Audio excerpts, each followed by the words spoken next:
As regarding the inflation, we have seen the figures of the third quarter of 2020, and we see that the inflation has continued to rise on both islands of Saba and Statia. So yes, even compared to the year before, same period, and compared to the second quarter of 2022. The rise of prices can be attributed on both Saba and Statia due to a rise in transportation prices and food prices, and also electricity, very important.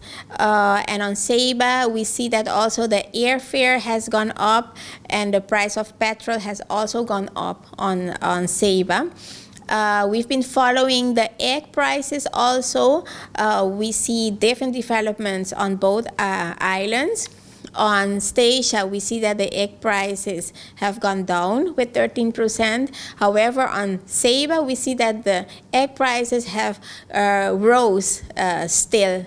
It has been the same development as the quarter before.